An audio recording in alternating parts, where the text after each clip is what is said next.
श्रावण मास व्रत कथा अध्याय 5। हे श्रावण मास महात्मेश्वर बोले, हे सनत कुमारों, करोड़ों पार्थिव लिंगों का महत्व और उनका पुण्य बताया नहीं जा सकता है। जब एक पार्थिव लिंग का महत्व पूरी तरह नहीं बताया जा सकता, तब करोड़ों पार्थिव लिंगों के बारे में क्या कहा जाए। मनुष्य को चाहिए कि अगर वह करोड़ पार्थिव लिंग नहीं बना सकता तो 1,00,000, 1,000, 100 या एक पार्थिव लिंग ही बनाए। एक भी पार्थिव लिंग बनाकर मेरी सिद्धि मिल सकती है। षष्ठाक्षर मंत्र के 16 उपचारों द्वारा श्रद्धा से भगवान शिव की पूजा करनी चाहिए। साथ में ग्रह यज्ञ और उद्यापन करके होम करें और ब्राह्मणों को भोजन कराएं। हे सनत कुमार, इस व्रत को करने वाले को अकाल मृत्यु नहीं होती है। यह व्रत संतानहीनता को दूर करता है, सभी संकटों को नष्ट करता है और मृत्यु धन संपत्ति में वृद्धि करता है। मृत्यु के बाद वह मनुष्य कल्प भर के कैलाश में मेरे पास वास करता है। जो श्रावण मास में पंचामृत से शिवजी का अधिक अभिषेक करता है, वह पंचामृत जैसे अमृतमय जीवन पाता है, गोदने से संपन्न होता है, मीठा बोलने वाला बनता है और भगवान शिव को प्रिय होता है।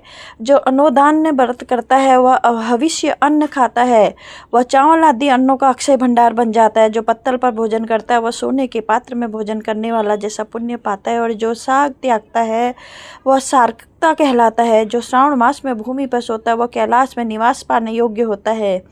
इस मास में अगर कोई एक दिन भी सुबह स्नान करता है तो उसे 1 साल तक स्नान करने का फल मिलता है। इस महीने में इंद्रियों का नियंत्रण रखने से इंद्रियां बल बढ़ता है। इस मास में कोई भी शिवलिंग स्फटिक पत्थर, मिट्टी, चंदन, घी, धातु या नवनीत से बना हो या स्वयं प्रकट ना भी हो, अगर उसकी श्रद्धा से पूजा की जाए तो वह सैकड़ों ब्रह्म हत्या जैसे पापों को नष्ट करता है। सूर्य या चंद्र ग्रहण के समय किसी तीर्थ में जो सिद्धि 1,00,000 जाप से मिलती है, वह इस मास में केवल एक बार जाप करने से ही मिल जाती है। इस मास में एक बार किया गया नमस्कार और प्रदक्षिणा अन्य समय में 1000 बार किए गए नमस्कार के समान फल देती है। वेदों का पाठ करने से सभी वेद मंत्र सिद्ध हो जाते हैं। श्रद्धा से इस मास में पुरुष युक्त सूक्त का 1000 बार पाठ करना चाहिए।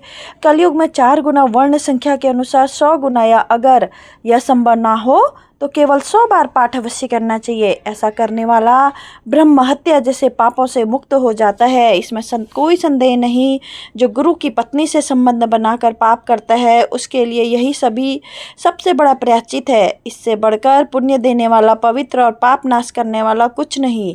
इस मास में एक दिन भी पुरुष सूक्त का जाप किए बिना नहीं बिताना चाहिए। जो इसे अर्थहीन मानता है, वह नरक जाता है।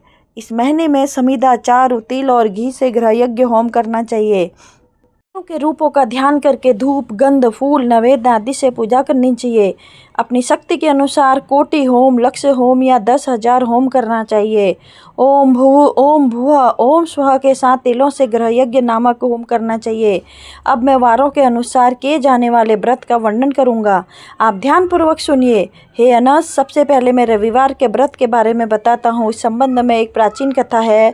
प्रतिष्ठा नुपुर में सुकर्मा नामक एक ब्राह्मण था। वह दरिद्र, कृपण और भिक्षा मांगने वाला था। एक बार वह अन्न मांगने के लिए नगर में गया। वहाँ उसने कुछ स्त्रियों को रविवार का व्रत करते हुए देखा।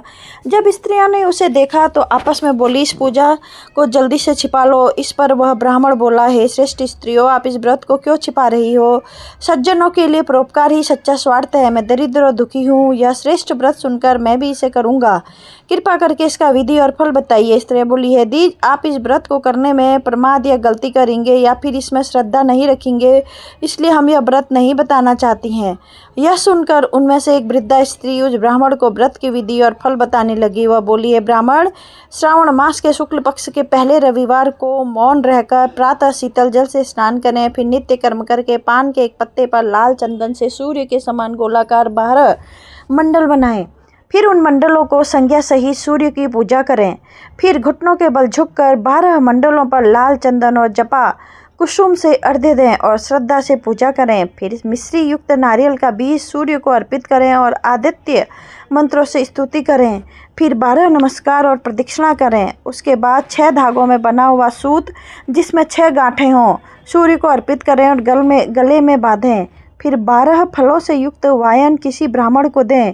इस व्रत की विधि किसी को नहीं बतानी चाहिए। हे विप्र, जो इस विधि से व्रत करता है वह निर्धन होने पर भी धनवान बनता है। निसंतान को संतान मिलती है, कोढ़ ठीक हो जाता है, बंधन से मुक्ति मिलती है और रोग दूर हो जाते हैं। हे विपेंद्र, साधक जो भी इच्छा करता है वह इस व्रत के प्रभाव से पूरी हो जाती है। इस प्रकार श्रावण के 4 या कभी कभी 5 रविवार को यह व्रत करना चाहिए। फिर व्रत की पूर्णता के लिए उद्यापन करें। हे विपेंद्र, आप भी इस प्रकार करें, आपकी सभी इच्छाएं पूरी होंगी।